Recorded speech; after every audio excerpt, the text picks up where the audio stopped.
correctly with the correct amount. D20 Radio, where gamers roll. www.d20radio.com.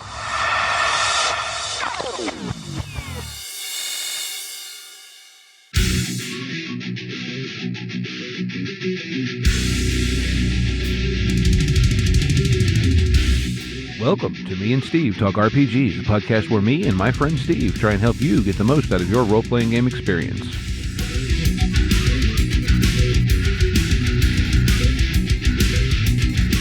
Hey folks, welcome back to Me and Steve Talk RPG. I'm Steve.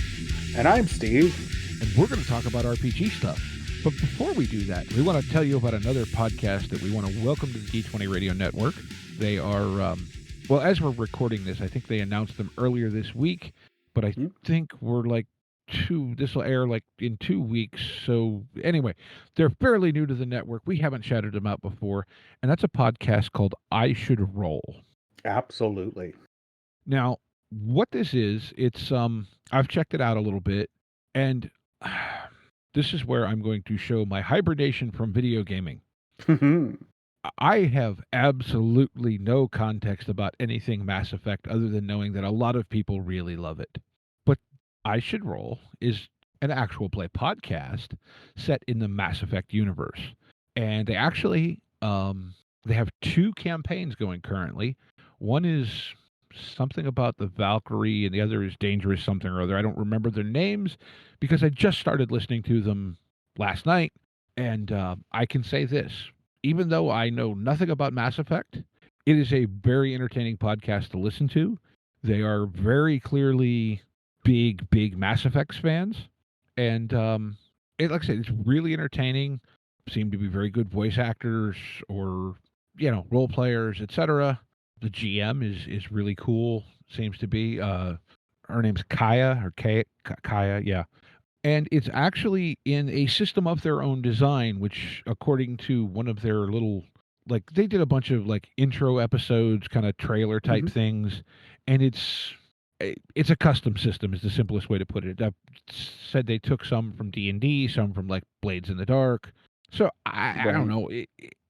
What I've listened to them, the system really hasn't come into play. I haven't gotten any combat or anything like that yet, so... I don't know, but it's very entertaining. The production levels seem really good. Yeah. And I'm assuming, based on, because video games, that they're using some voice modulation effects that are very true to the way certain species or whatever talked in the games. So, yeah, that's really neat. I'll have to check it out. Yeah, I think it's very passionately produced, and they seem to be very much in the spirit, which to me is going to make for entertaining listening. So check out I Should Roll. There'll be links in the show notes. I know they appear to be on pretty much all your podcatchers. I know they also have their podcast on YouTube, much like we do, where the audio feed populates to our YouTube. Yeah, that's a new thing for us. That's kind of cool. Yes, I finally figured out and set all the stuff up so that you can listen to us on YouTube. All it is a static image, but if that's how you consume things, it's there. And it's just search Me and Steve RPG, I think is the name of the channel. Or there's links in the notes and all that fun stuff. Right, absolutely. Well, you had our topic for tonight. You had been watching a show and sort of wanted to talk around this idea.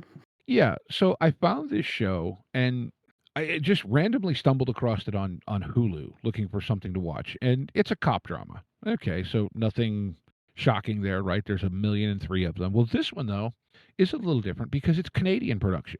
So it's fully set in Canada from what I understand. Other than the lead, pretty much the entire cast is Canadian, all the production, everything. And, they play off some of the Canadian, wilds, and it's set somewhere, I don't know, I guess a few hours north of Toronto. A place called Algonquin Bay, but that's kind of irrelevant, and I would imagine a fictional location. Anyway. But they did something... And I would, by the way, recommend the show to anyone who likes kind of cop drama type shows. Seems very good. And it's also not a huge investment. There's 4 seasons of it. There's 6 episodes a season.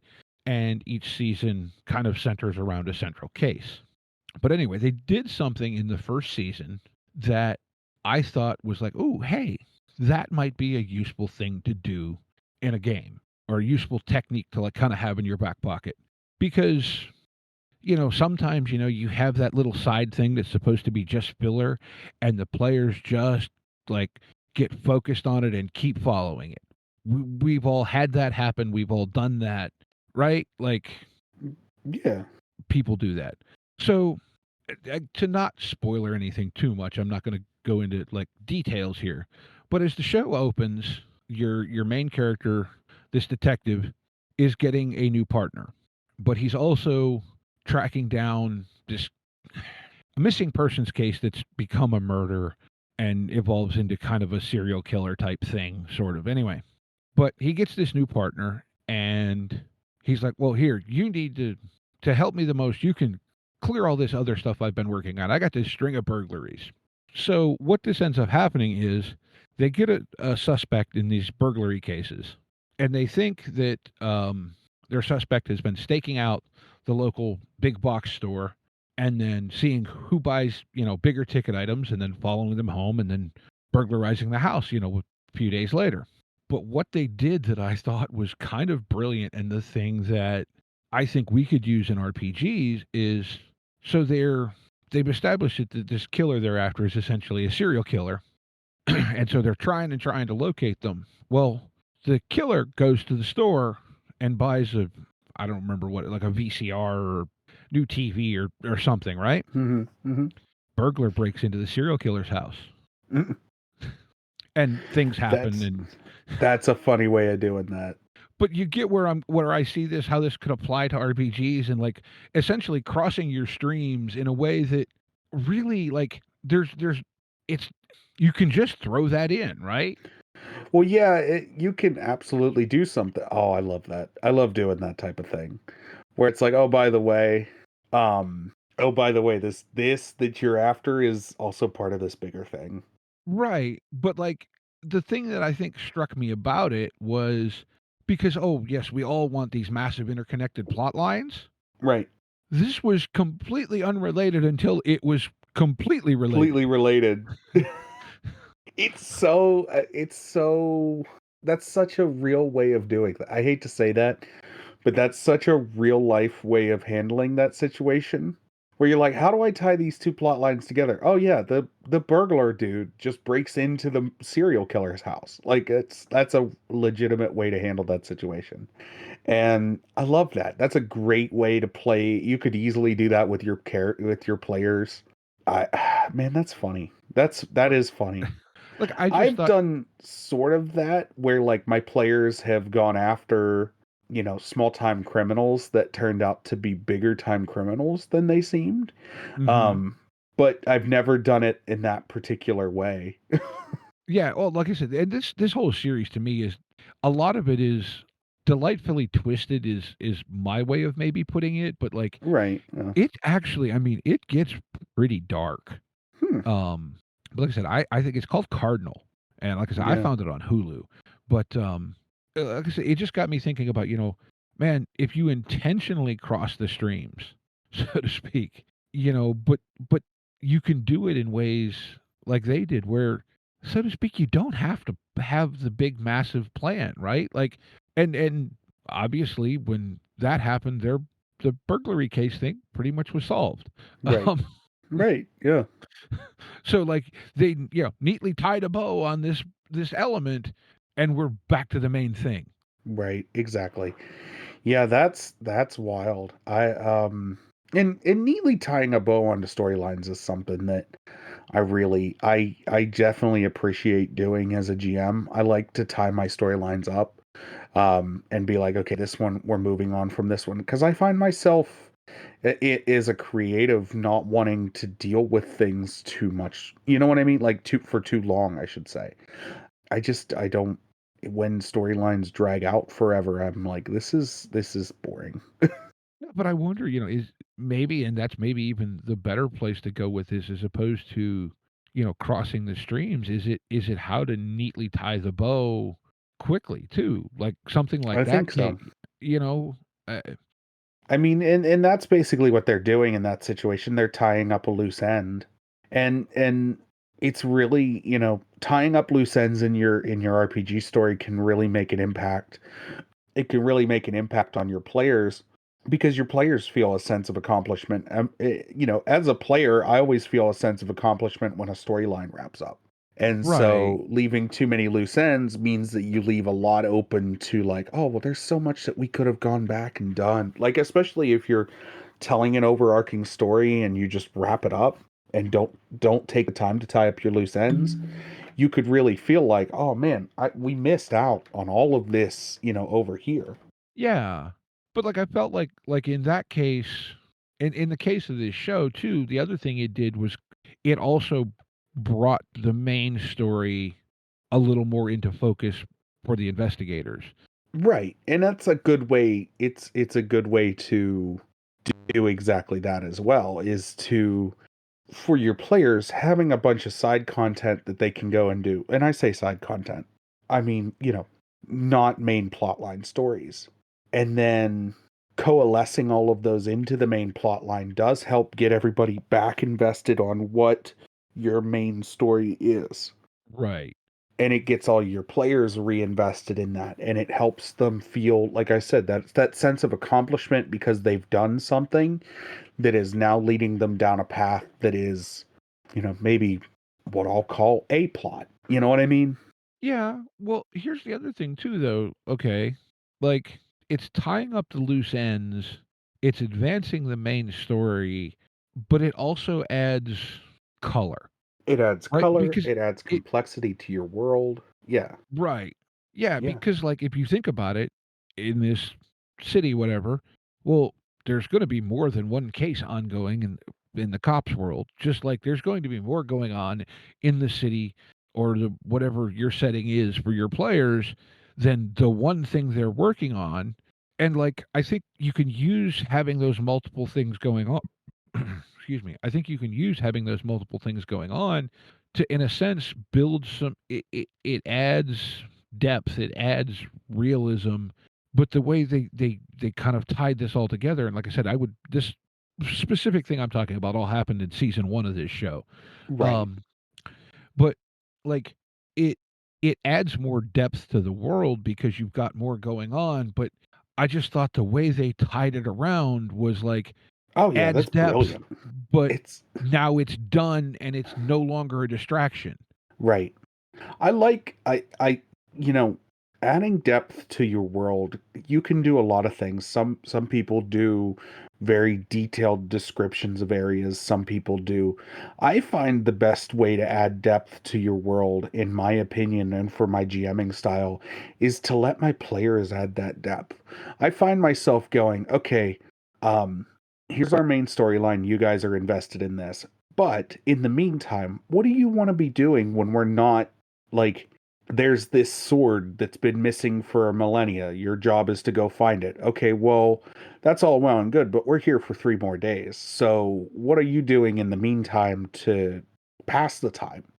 And my players will be like, oh, well, I'm looking for this, or oh, I'm looking for that. And based on what they're looking for, I can pretty much easily, come up with some kind of story to tie in and make them feel like they had a little adventure while they were out, shopping or whatever. Mhm. And being able to use that to your players back into the situation and get them reinvested in what's going on, because it builds complexity to the world. The world feels real when your players can step outside of the story that you're telling and explore and do their own thing, even though you're, in control of what happens. They're still doing their own thing. They're still Mhm. feeling like they have some agency, like they have, free will over this story that's unfolding. And they should. They should, because I mean, at the end of the day, I feel that tabletop RPGs are a collaborative experience. If you want to Absolutely. play something by yourself, that's great. There are solo RPGs, but if you're playing with more than one person or you're playing with more than yourself, then it needs to be a collaborative experience. Mhm. Yeah, I love the thought though of kind of just well, like I said, the execution of that wrapping the story into the main, and they actually did another thing similar to that in the 3rd season in a way. but it was kind of a side plot and this thing that happened that you thought was just, like color and flavor. And then it was like this weird thing that happened that actually tied into what was kind of a side story, but wrapped that up really nicely. Like, I feel like the storytelling in this show can kind of just give you some inspiration for maybe ways to wrap things together. You know, like I don't know how to explain it without just go watch the damn show and you'll understand Yeah, some of what no, I mean. it it sounds like they have a really it sounds like whoever's writing for that show or the team of writers they have for that show has a really interesting idea of how to tie and make stories realistic or make interesting stories to tell. I'm definitely gonna have to check it out. I haven't been watching much television recently just due to time constraints, but Oh, no, I get that completely. Yeah, but adding like I said, that to the list of things. well, the thing I liked about it too is it's not a big investment even to watch the whole series. I mean, you're looking at Right. Yeah, it's 4 you 6 s- episode seasons, and I think they're right. All 45 minutes apiece. 24 episodes or Yeah. 20 yeah, So 24. but the storytelling to me, and again, this is more, inspiration, like we talk about stealing inspiration and whatnot. But like, I think sometimes your inspiration doesn't have to be the story itself. Sometimes it can be the framework, the structure, the way they tell the story. Right. Like when I talked with GM Brev, and I know you weren't here for that, but he was talking about how many times, for your scenes, come in late, leave a little bit early.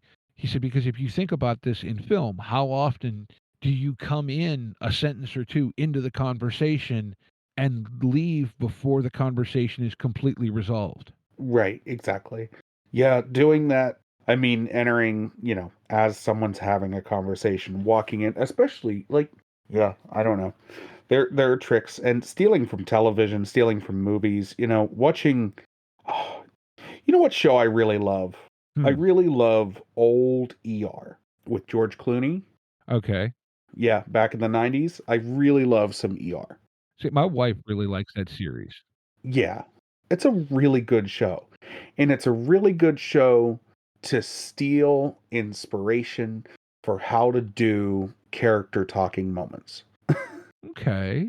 People pass in and out of scenes. Um, there's expository dialogue delivered in a casual way, even though it's a lot of times, they're playing it up for television. But I think Mhm. in a tabletop RPG sense, if you were to steal how they play up some of their expository dialogue, how they talk about, patients and situations and things like that, but if you were to change the ideas around, you're able to steal that and work with it. It's like watching any of the like presidential drama shows Mhm. or I used to love Jag. You ever watch Jag? I've seen a few times. I much Yeah, prefer its spin-off Child, but NCIS. yes. Yeah. I like NCIS. I don't know. I like the more procedural drama. Like I don't know. I'm But not a huge NCIS fan, but the thing about NCIS, as much as I enjoyed watching it, it was a very formatted story type thing. yeah, And I think, well, there's some value in that, and you can certainly get inspiration maybe for, oh, hey, I could do a storyline that's kind of like this thing they did and turn it around, whatever. I don't know. I think for me, and this is where I think this Canadian show, like because it's Canadian production, right? And not that right. there's anything special in the water or the moose milk or No, whatever it is in Canadians, right? And I joke, right? But it is there's a different feel it's a to it. different take to the cop drama type thing. Right. Yeah, And it's not the same, big US production houses. It's not right. another Dick Wolf show. Right, exactly. Yeah. Just to go off on a mini rant, you know what show really oozes with like interesting visuals? CSI. The old like Oh, first the couple original seasons one? of CSI. Yeah. Visually that show is very interesting. I actually really enjoyed, especially the early seasons of that. That was a Yeah. good show. It's fun. And you know what? I use a lot of the I use that to inspire a lot of investigative drama stories that I work on. Hmm. When I have storylines, I'm like, okay, I'm going to go back to CSI and see how they would have handled this on there. I'm going to think about how these characters would do it. I'm going to think about how the scenes would look, right? Like, No, that's actually, yeah. Like, I don't know what we're going to call this now, but it's more like I don't know, stealing technique. stealing techniques.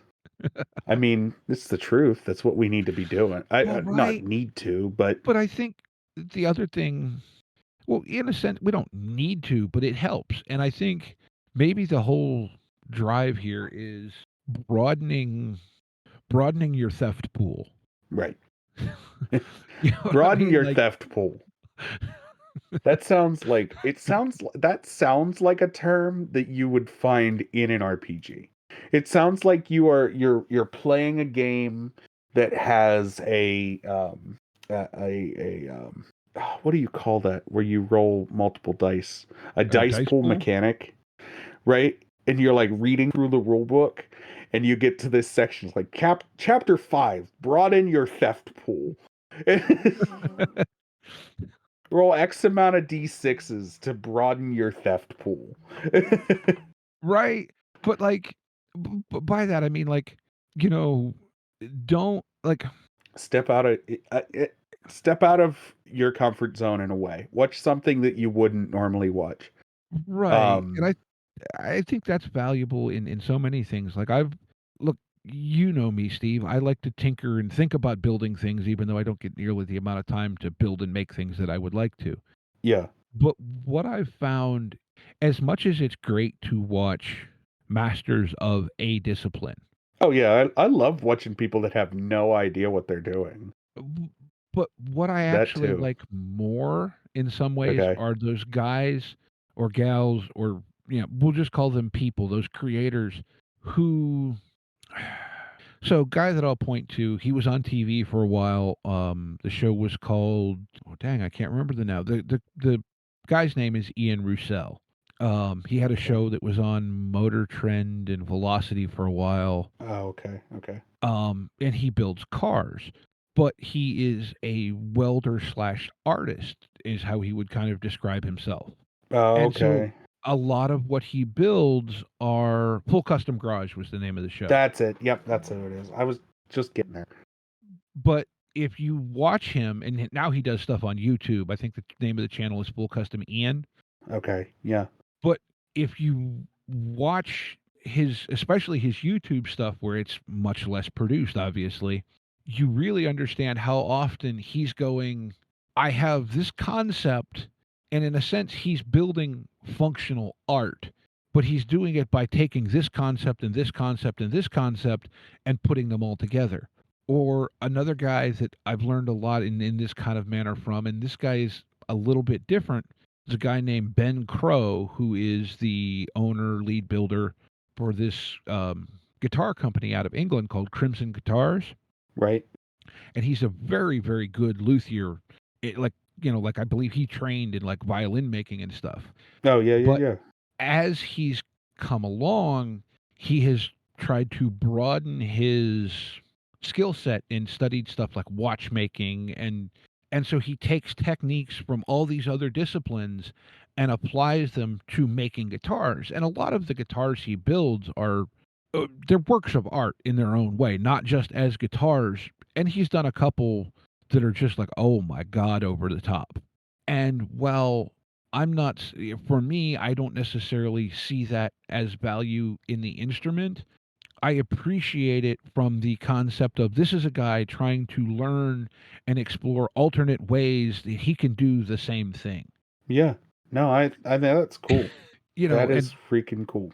so that's where like I'm kind of at, right? Like, watch different stuff, read different books, expand your theft pool, expand the thing you're borrowing techniques and inspiration from, and put it all in the pot and stir it around. And I think it's just going to, sure, you're going to pull a dud out every now and then. It happens to all of us. But I don't know, like having more to draw from is never a bad thing, I don't think. Try something. Try something. And if it doesn't work, try something else. See, here's something. I'm just going to say it this way. If you try and fail, you have still learned what doesn't work. Yeah, exactly. So you know what not to do. I mean, the worst that can happen is something doesn't land the way you wanted it to, and your players didn't necessarily react the way you expected them to do a thing. Mm-hmm. And you just move on. And we just go, okay, well, I'm sorry that didn't work out the way I planned it to, but or your players had a great time and they'll have no idea that didn't work out the way you wanted it to. Right? I was going to say, you may have been going for chocolate lava cake and turned out brownies, but your players got really cool brownies.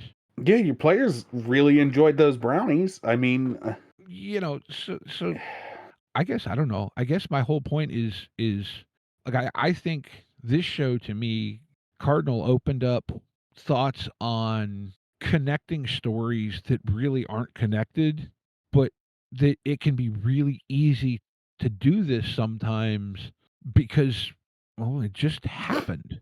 right, And exactly. It just happened to happen that way. Oh, yeah, craziness. Well, let me ask this. Are there any more thoughts on this?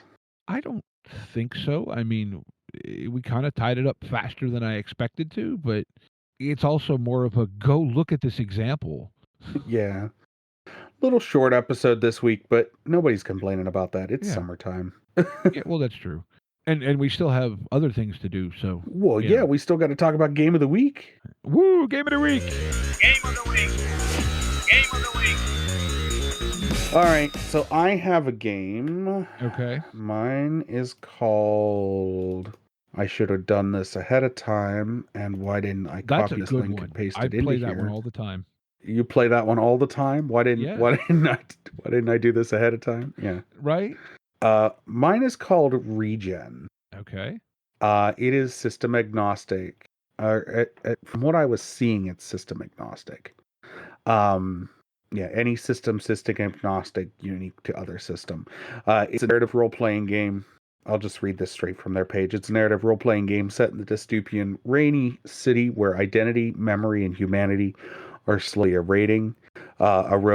You play as broken souls trying to survive in that world that forgets where every memory has a place and truth hides a wound. It seems really cool, really noir, very cyberpunk in a way. It is free. This is a beta version of that game. Mm-hmm. And yeah, it looks cool. I like the idea of memories. Like, I like the idea of playing with that. It's in the cart. Yeah, I mean, for free. How could you not? For nothing. But I just like that idea. I like the idea. It's almost implied that the rain is what's causing this erosion. I like that idea. I don't know. It's cool, man. It's kind of neat.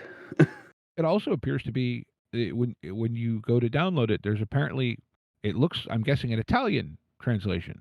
Oh, very cool too. Or maybe it was originally in Italian and I don't know. I didn't possibly? download it. It says IPA, so I'm guessing that means Italian. Okay. Is the original one English? I didn't see anywhere where it said it wasn't. No, there's two separate downloads. There's beta-ITA and beta-ENG or whatever. The only thing I will say, and I noticed this on the drive-through page, according to drive-through, this contains AI-generated content. I don't know what AI-generated content it has. Something to be aware of. I just noticed it on the drive-through page, but make your own decisions. It seems like a cool idea. I hope this isn't, AI written or something crazy, but I mean, it could just be artwork that they put on the beta because they wanted something there. Exactly. Yeah, that's what I'm sort of hoping it is. But everybody makes their own decisions. Yeah, AI is AI, but you're not actually putting money in their pocket, so yeah, it doesn't cost anything, so worth a shot. Yeah. All right, so that's yours, right? Regen? Correct. Regen. Yep. So I am going to shout out something that probably a lot of our listeners are aware of, but I really should probably buy this and read it. And that is from Outgunned. Sly. No, well, there's that, but Sly Flourish, um, and like I said, probably a lot of our Return of the listeners. Lazy Dungeon Master. I've looked at Yes, this. I mean, because let's be honest, lazy, time crunched, whatever, right? It's all kind of streets of the same city, and Right. by all accounts, the original version was excellent. This is what he came out with after 5 years of refinement. Hmm. PDF, which comes in multiple formats, I don't know what ones, is only $8. Yeah. Now it is geared toward fantasy gaming, but Huh. I don't see why you can't take a lot of the techniques and apply them to any other type of gaming. You know what I mean? Like I don't. Right. Exactly. I don't see a reason why. Yeah.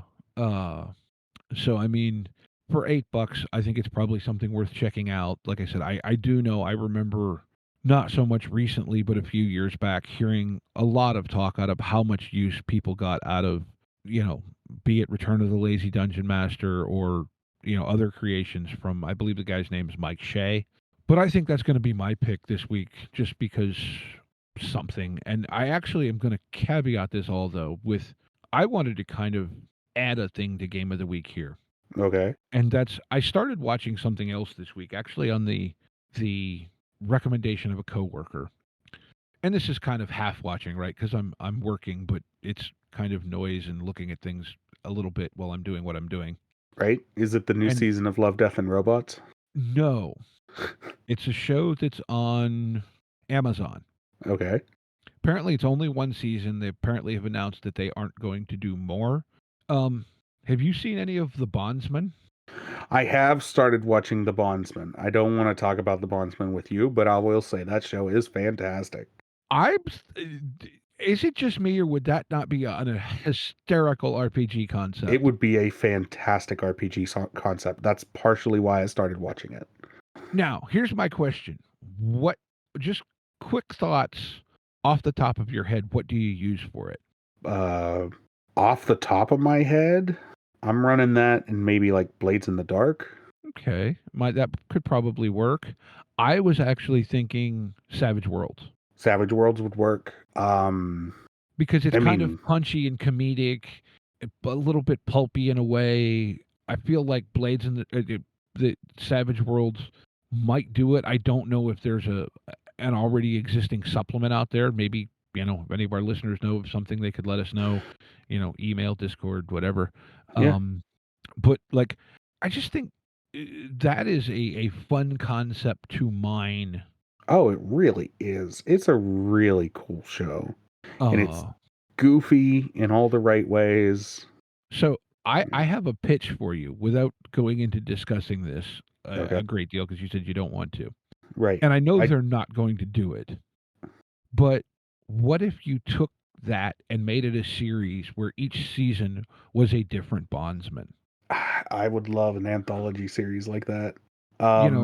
Because who else came to my mind to me that I think could play a bondsman excellently? Who? I think his name's Vinnie Jones. Oh my goodness, yes. Vinnie Jones would be a fantastic bondsman. That played Sphinx in Gone in Yes, 60 yes, Seconds. yes. Vinnie Jones is a fantastic actor. He is hilarious. Yeah, he could be a great bondsman. I could easily see them casting anyone like him, or good grief, there's all kinds of people you could cast as them. I hope it gets another season. It's new, like fairly new. Mm-hmm. So I wouldn't put it past that there could be another season made of it. I just don't know that it would be a different lead actor. My coworker said that he had read that they had said they weren't going to make any more. I don't know. I don't know. All I know is, like I said, it's fairly new. So, but yeah, what have I been watching? I haven't really been watching much of anything. Nothing that I can really recommend, at least. Oh, I watched that Mickey 17. It's pretty good. Oh, I do know of something I can recommend to you.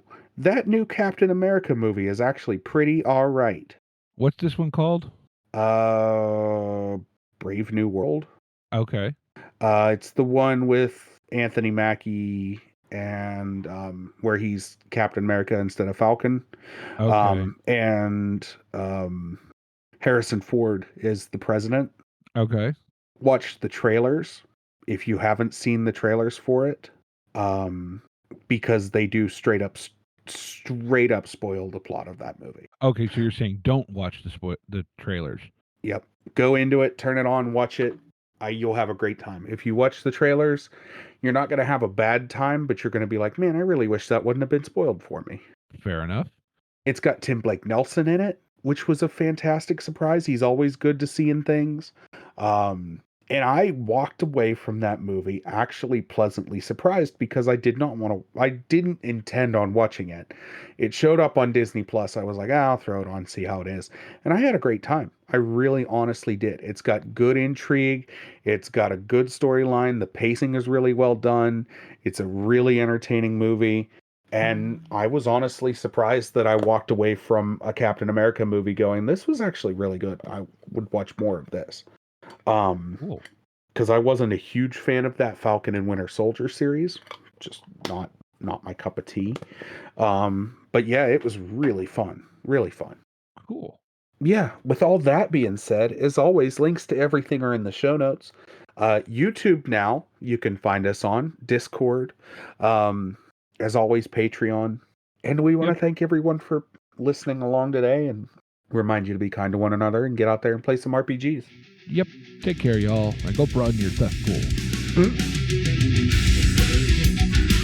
Intro and outro music by the band 12 Noon. You can email us at meandsteverpg@gmail.com. You can find us on Twitter and RPGs. Find us on Facebook at Me and Steve RPG Podcast. On Discord at Me and Steve RPGs. And as always, all of these links are in the show notes. Thank you, and be kind to one another.